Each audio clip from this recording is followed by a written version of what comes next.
ਤੇ ਉੱਥੇ ਜਾ ਕੇ ਤੁਸੀਂ ਵਰਕ ਨਹੀਂ ਕਰਨਾ, ਆਪਣਾ ਕੰਮ ਨਹੀਂ ਕਰਨਾ, ਬਲਕਿ ਨੱਸ ਕੇ ਅੱਗੇ ਜਾ ਕੇ ਤੁਸੀਂ ਅਸਾਈਲਮ ਲੈ ਲੈਣਾ ਹੈ, ਸਿਆਸੀ ਪਨਾਹ ਲੈ ਲੈਣੀ ਹੈ। ਉਹਦੇ ਕਾਗਜ਼ਾਤ ਤੁਹਾਨੂੰ 2 ਸਾਲ ਬਾਅਦ ਲੱਭਣ, 3 ਸਾਲ ਬਾਅਦ ਲੱਭਣ।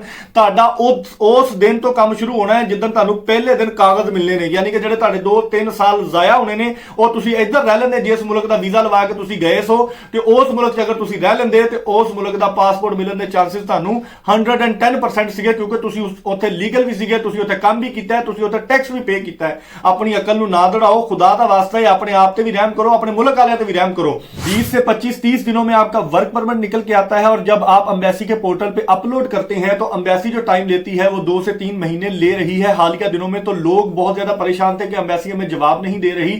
जिन लोगों के केसेस जल्दी अप्रूव हो रहे हैं उनकी ना कंपनी में कोई इशू आ रहा है, ना उनकी प्रोफाइल में कोई इशू आ रहा है। तो आपने अपनी कंपनी, अपनी प्रोफाइल बिल्कुल मेंटेन करके हर डॉक्यूमेंट को वेरीफाई करके फिर अपलोड करना है। अस्सलाम वालेकुम दोस्तों, मेरा नाम हाफिज उस्मान है और आप आइडियल वीजा के प्लेटफॉर्म से मुझे देख रही हैं। कैसे हैं आप सब? उम्मीद करता हूं आप सब खैरियत से होंगे। आज की वीडियो में एक मरतबा फिर हम सर्बिया इमिग्रेशन को डिटेल से डिस्कस करने जा रही हैं, क्योंकि हालिया दिनों में शेंजन जोन में मुख्तलिफ कंट्रीज का काम, ब्लू कॉलर जॉब का काम बंद हो जाने के बाद, जैसे कि लिथुआनिया का वर्क वीजा बंद हो गया, इसके साथ साथ आगे जो है हंगरी का वर्क वीजा बंद हो गया, और बहुत ज्यादा डिफिकल्टीज आ रही थी शेंजन वीजा में। तो एजेंट्स को क्लाइंट्स की कमी तो पहले ही नहीं थी, और क्लाइंट्स से उन्होंने एडवांस भी लिए हुए थे। तो बहुत ज्यादा एजेंट्स और कंसल्टेंट ने अपने क्लाइंट्स को मूव कर दिया सर्बिया की तरफ कि आपका हम सर्बिया का वर्क वीजा अप्लाई करते हैं। और सर्बिया की वर्क वीजा की रेशो अल्हम्दुलिल्लाह उन दिनों में भी बहुत अच्छी थी, अभी भी बहुत अच्छी जा रही है, लेकिन कुछ चेंजेस उसमें आए हैं। वो क्या आए हैं आज की वीडियो में हम उसको डिटेल के साथ डिस्कस करेंगे, क्योंकि मेरे पास भी इसकी डिमांड मौजूद थी और हमने केसेस भी सर्बिया के अप्लाई किए हुए थे। तो उसकी भी क्या डिटेल्स है आप दोस्तों के साथ शेयर करूंगा। आप सबके प्यार का बहुत ज्यादा शुक्रिया। बहुत ज्यादा लोग राब्ता करते हैं कि सर हमारा सर्बिया का वर्क वीजा अप्लाई करवा दें। तो मैं आप लोगों से गुजारिश करता हूं, मैं आज वीडियो की वजादत से भी गुजारिश कर रहा हूं और मैसेजेस में भी बताता हूं कि जब तक मेरे पहले जो पेंडिंग केसेस हैं वो अप्रूव होके ना आ जाए, मैं अगले केसेस नहीं पकड़ता। ये मेरी आदत है, बुरी कह लें अच्छी कह लें, क्योंकि मैं आपके पैसे अपने पास लेके नहीं रखना चाहता। मैं चाहता हूं कि प्रोसेसिंग में आए, तो अगर आपका काम हो सकता है तो ही मैं आपसे पैसे पकड़ूं, और उसके बाद अगर काम आपका नहीं होता तो आपकी पेमेंट की गारंटी भी इंशाल्लाह आपको वापस करने की गारंटी भी मैं लेता हूं। तो ये चीजें हैं। आप दोस्तों से अभी दस्तबस्ता माजरत है, डिटेल्स आपके साथ डिस्कस कर दूं। सबसे पहले सर्बिया का जो वर्क वीजा रेशो है अल्हम्दुलिल्लाह फिलहाल अच्छी चल रही है और बहुत अच्छी जा रही है, बशर्ते के 2-3 चीजों के। हमारे जो पाकिस्तानी, इंडियन, बंगाली भाई हैं वो ज्यादातर क्या करते हैं कि वहां जाकर सर्बिया से आगे मूव करने की बात करते हैं, और ये मैं हाथ बांध के अपने दोस्तों से जो मुझसे राब्ता करते हैं, आ मेरे हथ बजे ने, मेरे ते रहम करया करो यार, मैनू कतन ये सवाल ना करया करो कि सर असी सर्बिया जाके अगे मूव किदा करना है। प्यारे भाई, जिस कंट्री का आपको वीजा मिल रहा है पहले उस कंट्री में आप पहुंच जाएं, आप वहां पर जाकर काम करें, वहां की पीआर लें, वहां का पासपोर्ट लें। आपको क्या जरूरत है शेंजन में जाने की? शेंजन में मैंने कई बार बोला है, दरख्तों पे पैसे नहीं लगे हुए मेरे भाई। वहां जाके भी आपको काम करना पड़ेगा। मैं कई बार समझा चुका हूं, फिर समझा देता हूं। अगर आपके पास सर्बिया का वीजा है, बेलारूस का वीजा है, अल्बानिया का वीजा है, इसके अलावा किसी भी और यूरोपियन कंट्री का वीजा है, इवन दैट रशिया का वीजा है, इवन दैट आपके पास लिथुआनिया, हंगरी का वर्क वीजा है, तो आप जा रहे हैं लिथुआनिया की टीआरसी पे, हंगरी के वर्क वीजे पे, क्रोशिया के वर्क वीजे पर। अगर आप किसी एक शेंजन कंट्री के वर्क वीजे पर भी वहां पर लैंड करते हैं तो आप दीगर जो शेंजन कंट्रीज हैं वहां सिर्फ आप ट्रैवल कर सकते हैं, आप वहां जाके काम नहीं कर सकते। ये बात मेरी जहन नशीन रखें, अपने आप को जाया ना करें। आपकी वजह से आपका तो बेड़ा गर्क होता ही होता है, पिछलों का भी हो जाता है, वर्क वीजा रेशो डाउटफुल हो जाती है। यही वजह है कि सर्बिया ने हालिया दिनों में बहुत ज्यादा वर्क वीजा पर कंडीशंस लगा दी हैं। पहले 8 से 10 दिन में वर्क वीजा के लिए जो वर्क परमिट है वो निकल के आ जाता था, उसको अपलोड कर दिया जाता था। 15 से 20 दिनों में एम्बेसी जवाब दे देती थी। अप्रूवल का जो क्लाइंट है वो ट्रैवल करके जाता था तेहरान एम्बेसी या अजरबैजान एम्बेसी में सर्बिया की, वहां से वीजा स्टैंप करवाता था और सर्बिया ट्रैवल कर जाता था। लेकिन अब ये हो गया है, जो वर्क परमिट निकल के आ रहा है वो 1 महीने में निकल के आ रहा है। 3 से 4 हफ्तों में वर्क परमिट के निकलने की रेशो आ रही है, और वर्क वीजा अप्रूव होने की जो रेशो है 3 से 4 महीने से 5 महीने चली गई है, जो कि पहले 1 से 1.5 महीने में काम हो जाता था। अब यह हो रहा है कि 4 से 5 महीने लग जाते हैं। 20 से 25-30 दिनों में आपका वर्क परमिट निकल के आता है, और जब आप एम्बेसी के पोर्टल पे अपलोड करते हैं तो एम्बेसी जो टाइम लेती है वो 2 से 3 महीने ले रही है। हाल के दिनों में तो लोग बहुत ज्यादा परेशान थे कि एम्बेसी हमें जवाब नहीं दे रही।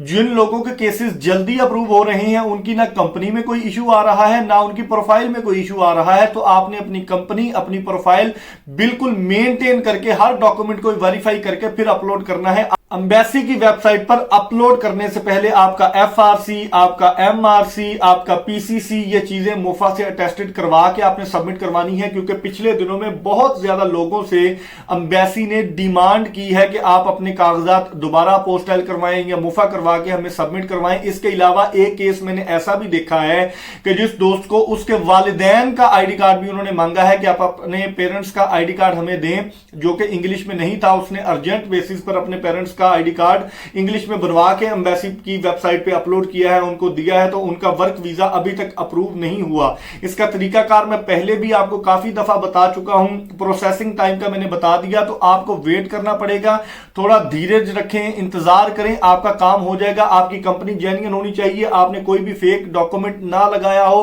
क्योंकि हमारे लोगों के करतूत मैं पहले भी बता चुका हूं ऐसे होते हैं कि पहले उते पहुंचते नहीं है, उते पहुंचन तो पहले ही अगे अट्टी सट्टी लाई होंगी है कि असी अगे जाके पोलैंड जाना है, ते हंगरी जाना है, ते पता नहीं किथे किथे जाना है। तुसी सर्बिया जिथे वीजा लैके गए हो उत्थे तो टिक जाओ, उत्थे जाके तो काम करो। अल्लाह का वास्ता है अपने मुल्क का नाम बदनाम ना करो, अपने घर वाले का नाम बदनाम ना करो। तुसी तो अगे टुर जाते हो, अगे जाके भी असाइलम ही लेना है। अगे किहड़ा कोई बादशाह बैठा है जिहड़ा तुहानू जाते ही पासपोर्ट थमा देगा। अगर आप हंगरी में भी चले जाते हैं, जर्मनी, इटली, फ्रांस, बेल्जियम, कहीं भी चले जाते हैं भाईजान, आपको वहां वर्क वीजा अलाउड नहीं है, आपको वर्क के राइट्स वहां पर नहीं मिलते जब तक आपके पास वर्क परमिट नहीं होता। और वर्क परमिट अगर आप दौड़ के भाग के गए हो बगैर वीजा के, तो वो आपको वर्क परमिट भी नहीं देते। अब शेंजन के रूल इतने सख्त हो गए हैं कि आपको मजबूरन वहां जाकर असाइलम अप्लाई करना पड़ता है। सियासी पनाह जिन्हों आंदे ने वो लैनी पैंदी है, तुहानू वकील हायर करना पैंदा है, तुहानू कैंपां च रहना पैंदा है। एक तुहानू बाइज्जत रोजगार दे विच तुसी सर्बिया दे विच जा रहे हो, या बेलारूस च जा रहे हो, या किसी भी यूरोपीयन कंट्री दे विच जा रहे हो, अल्बानिया च जा रहे हो, तो उत्थे जाके तुसी वर्क नहीं करना, अपना काम नहीं करना, बल्कि नस के अगे जाके तुसी असाइलम ले लेना है, सियासी पनाह ले लेनी है। ओहदे कागजात तुहानू 2 साल बाद लभण, 3 साल बाद लभण।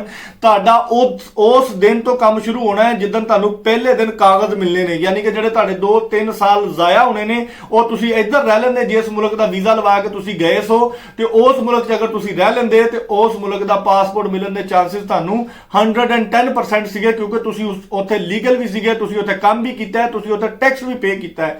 अपनी अकल नू ना दड़ाओ, खुदा का वास्ता है अपने आप ते भी रहम करो, अपने मुल्क वाले ते भी रहम करो। आप जिस कंट्री का वीजा ले रहे हैं उस कंट्री में स्टे करें।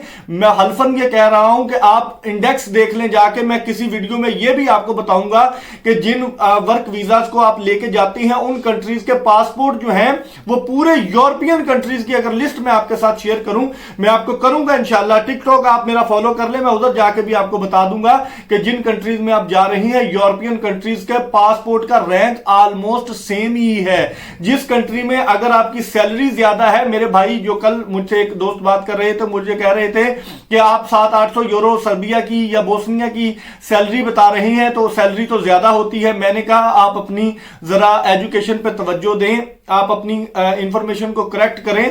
रोमानिया, बल्गारिया, क्रोशिया, ये वो कंट्रीज हैं जहां पर सैलरीज 1000 यूरो के करीब करीब होती हैं। 1000 से अबव किसी कंट्री की सैलरी नहीं है। अगर लेबर कैटेगरी की बात करें, हां अगर व्हाइट कॉलर जॉब में आप जा रही हैं तो यकीनन आपकी सैलरी ज्यादा हो सकती है। सर्बिया के वर्क वीजा को प्रोसेसिंग टाइम मैंने बता दिया, पहले 2 महीने तक लग जाता था, अब 4 से 5 महीने इसका प्रोसेसिंग टाइम लग रहा है। डॉक्यूमेंट वो कौन कौन से रिक्वायर्ड कर सकते हैं वो भी मैंने आपको बता दिए हैं, तो आपने ये सारी चीजें मद्देनजर रखनी है। इसका वर्क वीजा का प्रोसीजर क्या होता है, सबसे पहले वर्क परमिट आता है, उसके बाद आपकी डिटेल्स सर्बिया की वेबसाइट पर, पोर्टल पर अपलोड की जाती हैं। अपलोड करने के बाद डिसीजन का वेट किया जाता है। अगर एम्बेसी, सर्बिया की यह खूबसूरती है कि आपका जब अप्रूवल आ जाता है तब ही आपने एम्बेसी विजिट करके जाना है और 72 आवर्स में 3 दिनों में आपने अपना वर्क वीजा या विजिट वीजा इवन आपने स्टैंप करवाना है और वहीं से आप ट्रेवल करके जा सकते हैं सर्बिया में। तो ये थी टोटल डिटेल्स। इसमें कोई बात आपको समझ ना आई हो तो आप पूछ सकते हैं। प्रोसेसिंग टाइम भी मैंने बता दिया, हालिया दिनों में क्या लग रहा है वो भी बता दिया, वर्क वीजा की रेशो क्या चल रही है वो भी बता दिया।